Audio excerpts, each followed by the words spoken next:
wells that his father's servants had dug in the time of his father Abraham. We're talking about Isaac now. All those wells, the Philistines stopped up, filling them with earth. And Abimelech said to Isaac, "Move away from us. You have become too powerful for us." So Isaac moved away from them to the valley of Gerar, from there where they were encamped in the valley of Gerar. And he reopened the wells that had been dug in the time of his father Abraham, which the Philistines had stopped up after Abraham died. And he gave them the same names his father had given them. His servants dug in the valley and discovered the fresh water, but the herders of Gerar quarreled, saying, "This water is ours." And so he named the well Essex, because it means the disputed one. They're so about naming things. Okay. Then he dug another well, but they quarreled over that one too. So he named it Sittah, which probably means disputed. It means opposition. He moved on from there and dug another one, and no one quarreled over it. So he named it Rehoboth. We've got a Rehoboth Baptist church around here, saying, "Now the Lord has given us room, and we will flourish in the land." I wonder if that's why they built that church, and they're saying the Lord's going to let us flourish here. I have to ask them why they named it that. Anyway, that night the Lord appeared to him and said, "I am the God of your father Abraham. Do not be afraid, for I am with you, and I will bless you, and I'll increase the number of your descendants for the sake of my servant Abraham." Isaac built an altar there and called on the name of the Lord. There he pitched his tent, and his servants dug a well. Meanwhile, Abimelech had come to him from Gerar, and with Ahuzzath, his personal advisor, and Phokal, the commander of the forces, remember him, Isaac asked him, "Why have you come to me, since you were hostile to me and sent me away?"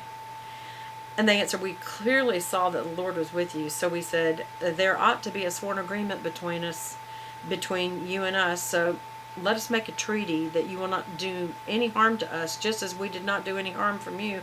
But we treated you well, and then we did send you away, but peacefully."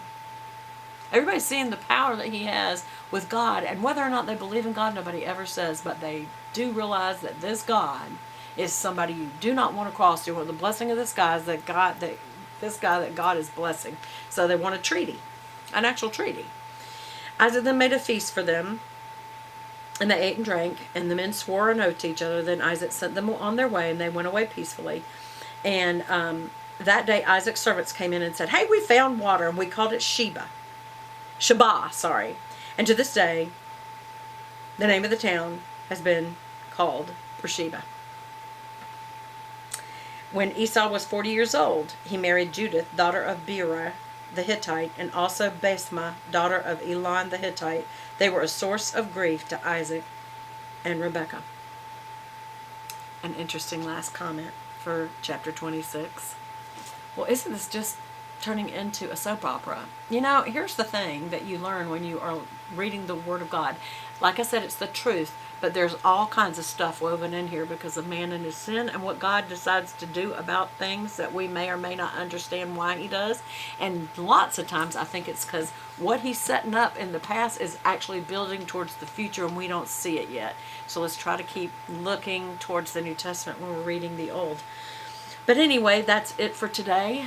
Tomorrow morning I will get up early, and we will have Genesis 27 and through 31. So read up, and we'll talk about some great stories of God and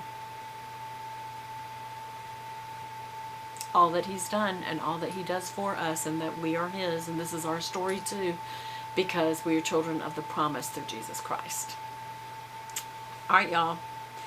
I love y'all. Hope you're enjoying it. Please comment below. I really need you to. And I really want to see some prayer requests from you guys. I need to see comments and likes. If you can please hit like, it does help my channel.